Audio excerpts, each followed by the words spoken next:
नानक जी आए, रविदास जी आए, कबीर साहब आए, कृष्ण जी की गीता पढ़ोगे उसमें भी आत्मा के बारे में बहुत कुछ बता रखा है कि हे अर्जुन, आत्मा अजन्मा है, आत्मा नित्य है, आत्मा शाश्वत है, आत्मा अचल है, अडोल है, आत्मा पुरातन है, ये आत्मा ही सत्य सनातन है। आत्मज्ञान, आत्मा का नाम सुना होगा आप लोगों ने, सबने सुना है ना। अपनी अपनी आत्मा लेके आए आप लोग साथ में, घर तो नहीं छूट गई किसी की, सब लाए हो ना, लाए तो हो साथ में, लेकिन इसके बारे में जानते नहीं हो। क्या आप आत्मा को जानते हो? क्या आपने कभी महसूस किया है कि आत्मा हमारे साथ है? क्या आप बता सकते हो कि आत्मा कैसी होती है? क्या आप ये बता सकते हो कि आत्मा का रंग रूप क्या है? क्या आपको पता है कि आत्मा कितनी देर हमारे साथ रहती है?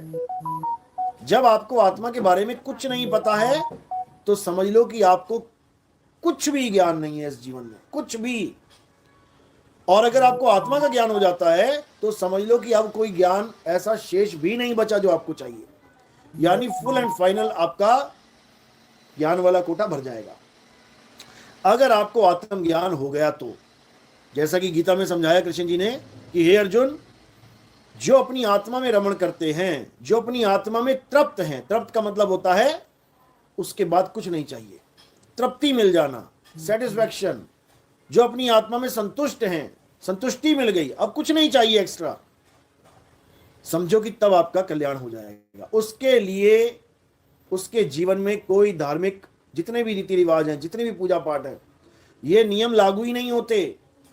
यानी उसको किसी भी मंदिर में जाके पूजा करने की जरूरत नहीं है, उसको किसी भी मस्जिद में जाके नमाज पढ़ने की जरूरत नहीं है, उसको किसी गुरुद्वारे चर्च में जाके कोई पूजा पाठ करने की जरूरत नहीं है, सारा ज्ञान उसको घर बैठे मिल जाएगा।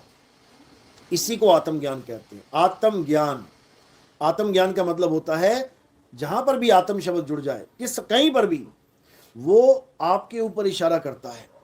जैसे आप जब अपनी कथा लिखते हो, किसी और की कथा लिखोगे तो क्या कहने में आएगा कि ये किसी और की कथा लिखी गई है, लेकिन जब आप अपनी आत्म कथा लिखोगे, आत्म कथा, तो किसकी कथा लिखोगे? खुद की। यानी कथा में अगर आत्म जुड़ जाए तो वो कथा आपके ऊपर हो जाएगी। हत्या में अगर आत्म जुड़ जाए, यानी आत्म शब्द जुड़ते ही सारा मामला किस पे फिट हो गया? खुद पे, खुद पे फिट हो गया। इसी प्रकार अगर कोई कहे कि आत्म निर्भर हो जाना है, तो इसका मतलब सारा मामला किस पे फिट हो गया? खुद पे। आत्मनिर्भर यानी मुझे किसी और पे निर्भर नहीं रहना है, मुझे खुद पे निर्भर हो जाना है। इसी प्रकार आत्म रक्षा, जैसी आत्म जुड़ गया वो रक्षा किसकी होगी? अब खुद की।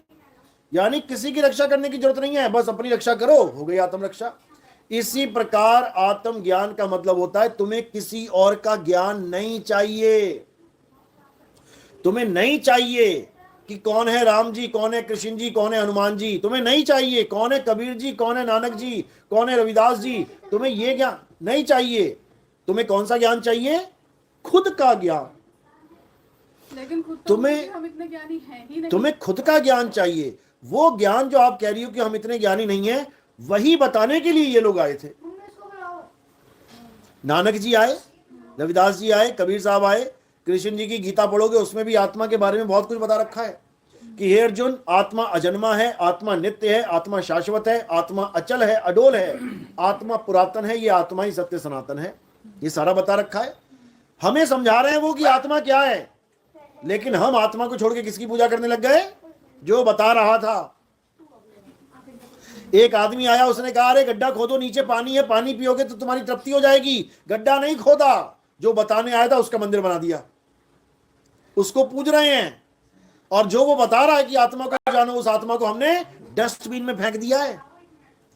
यानी वो हमारे लिए यूजलेस है। सुबह से लेकर शाम तक कितनी बार आप आत्मा का जिक्र करते हो? कितनी बार सोचते हो आत्मा के बारे में? एक बार भी नहीं, not even a single time, एक बार भी नहीं। और कितनी बार तुम भगवानों के बारे में सोचते हो? राम